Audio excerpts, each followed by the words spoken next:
आज हम बात करने जा रहे हैं कोर्ट मैरिज की। तो पाकिस्तान की मौजूदगी में निकाह पढ़ाया जाता है इलाका मजिस्ट्रेट की कोर्ट में या फिर सेशन कोर्ट में अपनी पिटीशन। दरअसल एक प्राइवेट कंप्लेंट लॉन्च की जाती है जिसमें 200 CRPC यानी 200 है, जिसको हम कर्सरी एविडेंस भी कहते हैं। उसने 22A/22B की पिटीशन इस कोर्ट में दायर कर दिया। अस्सलाम वालेकुम नाजरीन, अपने YouTube और Facebook चैनल के साथ मैं हूं फरियाद अली एडवोकेट।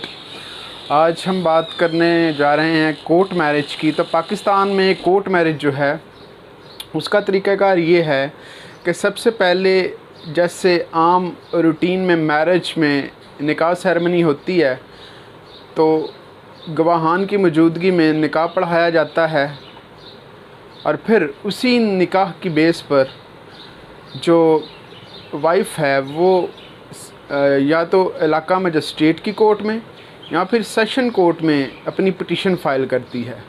मोस्टली ये कंसीडर किया जाता है, जो कि एक मिसकॉन्सेप्शन है, कि वो जो बयान रिकॉर्ड होता है वो 164 CRPC के तहत जो फ़ीमेल अपना बयान रिकॉर्ड करवाती है वो 164 CRPC का बयान है, जो कि गलत है। एक गलत तासुर है ये।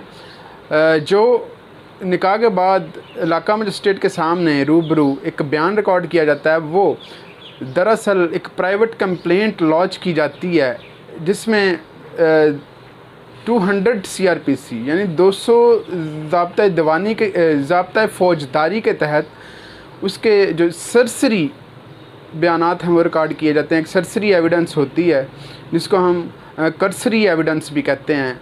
वो उस ज़िमन में उसका वो बयान रिकॉर्ड किया जाता है और अगर वो चाहती है तो वो सेशन कोर्ट में एक पिटीशन दायर कर सकती है 22A/22B CRPC के तहत, जिसमें जो मुतलका अदालत है जिसको वो पिटीशन असाइन होती है वो एक्चुअली एक ऑर्डर जारी करता है उसी पिटिशनर की नाम के साथ कि फ़लाँ लड़की ने फ़लाँ पिटिशनर ने शादी कर ली है और उसने 22A/22B की पिटीशन इस कोर्ट में दायर कर दी और फिर तलब कर लिया जाता है उस पिटीशन में जो रिस्पोंडेंट्स होते हैं उनको।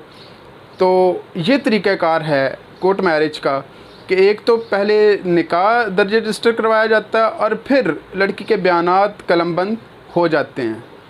तो उम्मीद करता हूँ कि आज की ये वीडियो आपके लिए इन्फॉर्मेटिव रही होगी। अगली वीडियो तक के लिए मुझे इजाज़त दीजिए। अल्लाह हाफ़िज़।